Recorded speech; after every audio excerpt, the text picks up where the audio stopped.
Spicy momo. এটা দেখলেই কিন্তু জিভে পানি চলে আসে, এতটাই মজার।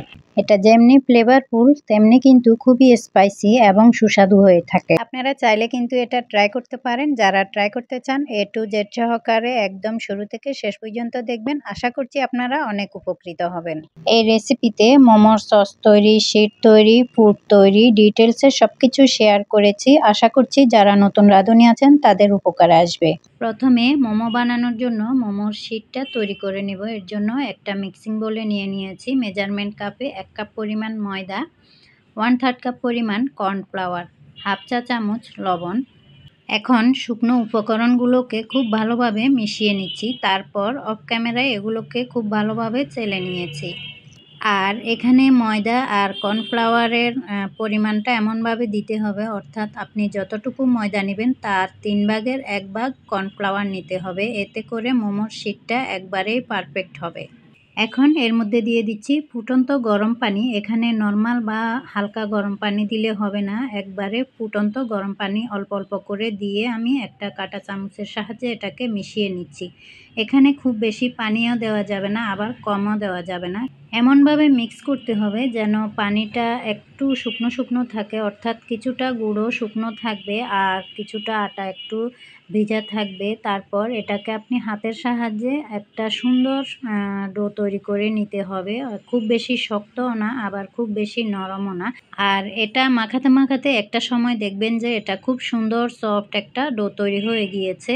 যদি দেখা যায় যে ডোটা নরম হয়ে গিয়েছে, সেক্ষেত্রে আপনি আবার ময়দা কর্নফ্লাওয়ার মিশ্রণ এখানে একটু একটু করে অ্যাড করে নিতে হবে।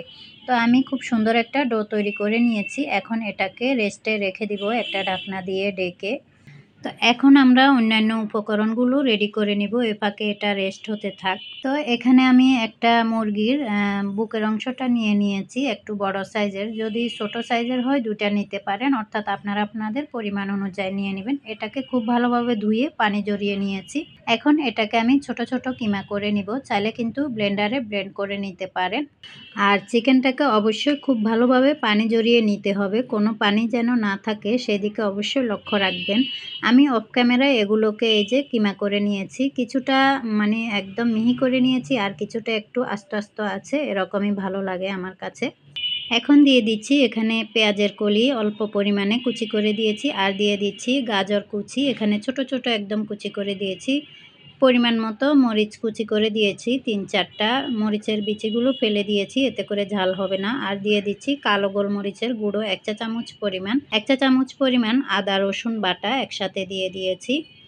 আর দিয়ে দিচ্ছি সয়া সস 1 টেবিল চামচ পরিমাণ। এখন দিয়ে দিচ্ছি গলানো বাটার 1 টেবিল চামচ পরিমাণ। চাইলে কিন্তু সাদা তেলও গরম করে দিতে পারেন, তবে বাটার দিলে খুব সুন্দর একটা ফ্লেভার আসে। এখন এই উপকরণগুলোকে খুব ভালোভাবে মিশিয়ে নিচ্ছি। আর এখানে অবশ্যই কালো গোলমরিচের গুঁড়োটা দিবেন, এতে করে খুব সুন্দর স্ট্রং একটা ফ্লেভার আসে। আর ফ্রেশটা দিবেন সাথে সাথে গুঁড়ো করে, সাদা গোলমরিচের গুঁড়ো না দেওয়াই ভালো। আর যদি তেল না দিতে চান সেক্ষেত্রে ঘি গরম করেও অ্যাড করতে পারেন, এতে করেও খুব সুন্দর ফ্লেভার অ্যাড হবে। আর এখানে পেঁয়াজের কলি গাজর চাইলে পরিমাণে আরও বাড়িয়ে দিতে পারেন, আমি কম পরিমাণে অ্যাড করেছি। এখন আমি তৈরি করে নেব চিলি অয়েল। এখানে দিয়ে দিয়েছি চিলি ফ্লেক্স 1 চা চামচ পরিমাণ, মরিচের গুঁড়ো 1 চা চামচ পরিমাণ আর কিছুটা রসুন কুচি। এখন এর মধ্যে সাদা তেল খুব ভালোভাবে গরম করে দিয়েছি।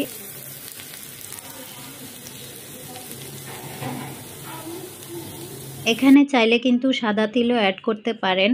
এখন এগুলোকে খুব ভালোভাবে মিশিয়ে নিয়েছি। আর এই অয়েলটা আপনি চাইলে রেখে খেতে পারেন যে কোনো চাইনিজ খাবারের সাথে। তো এগুলোকে একটা সাইডে রেখে দিয়েছি। এখন এখানে আমি যে ডো তৈরি করে নিয়েছি সেটা দিয়ে বড় করে একটা পাতলা রুটি তৈরি করে নিয়েছি। এখন একটা জারের ক্যাপ দিয়ে এই যে আমি গোল গোল রুটির মতো করে ছোট ছোট কেটে নিব। এখানে আমি 3টা করে করে কেটে নিব।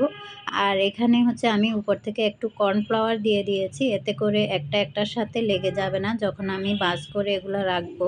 আর আপনারা চাইলে যে কোনো কিছু দিয়ে কেটে নিতে পারেন, কুকি কাটার বা গ্লাসের মুখ দিয়ে। আমার কাছে এই সাইজটা মানে পারফেক্ট মনে হয়েছে, তাই আমি এরকম সাইজটাই নিয়ে নিয়েছি। তো এই তো এগুলোকে আমি তৈরি করে নিয়েছি। এখন এগুলো একটা সাইডে রেখে আমি মোমোসগুলো তৈরি করে নিব। আর এটা কিন্তু তৈরি করা খুবই কঠিন, এতটাই সহজ না। যারা নতুন আছেন তাদের জন্যই বলছি।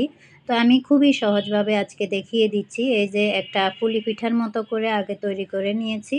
তারপরে এটার ২ পাশ থেকে মুখটা খুব ভালোভাবে বন্ধ করে দিয়েছি। এখন ২ টা সাইড থেকে ২ কোণা একসাথে মিলিয়ে দিলেই কিন্তু আমাদের মোমো তৈরি হয়ে গিয়েছে। খুবই সহজ, এটা ছোট থেকে বড় যে কেউ তৈরি করতে পারবেন।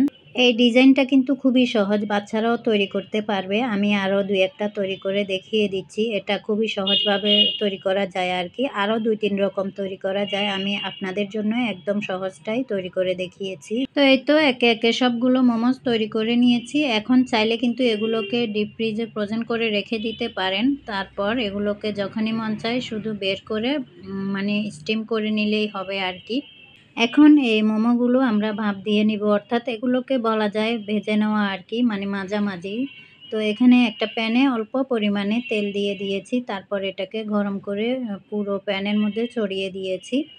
এখন এর মধ্যে একে, একে মোমোগুলো একটু ফাঁকা, ফাঁকা করে দিয়ে দিচ্ছি। যেহেতু এগুলো ভাপ দেওয়ার পরে আরও কিছুটা সাইজে বড় হবে, সেজন্য একটার সাথে একটা দেওয়া যাবে না। একটু ফাঁকা করে দিয়েছি। তারপর এখানে সামান্য পরিমাণ পানি দিয়ে দিয়েছি।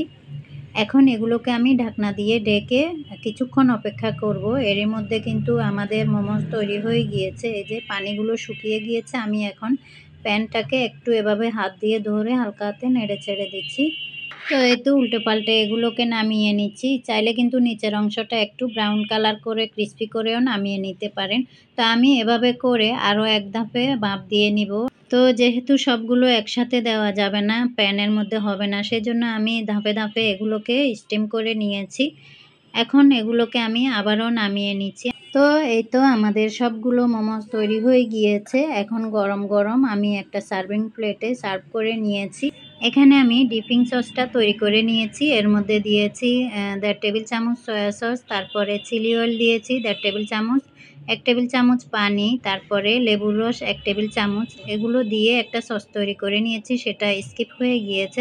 এখন মোমোর উপরে এই সসটা দিয়ে সুন্দর করে সার্ভ করে নিয়েছি। খুবই সুন্দর হয়েছে, আর সসটা দিয়ে খেতে কিন্তু অনেক বেশি স্পাইসি এবং মজাদার হয়ে থাকে। আর কিছুটা কাঁচামরিচ কুচি দিয়ে দিচ্ছি সৌন্দর্যের জন্য।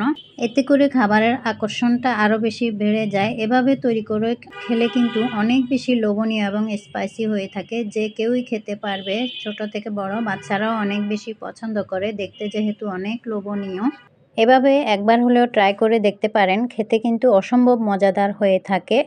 আর রেসিপিটি কেমন লাগলো অবশ্যই কমেন্টের মাধ্যমে জানাবেন। রেসিপিটি ভালো লাগলে লাইক, কমেন্ট, শেয়ার করবেন আর চ্যানেলটি অবশ্যই সাবস্ক্রাইব করে দিবেন। আজকে তাহলে এখানে বিদায় নিয়ে নিচ্ছি। সবাই অনেক ভালো থাকবেন। আল্লাহ হাফিজ।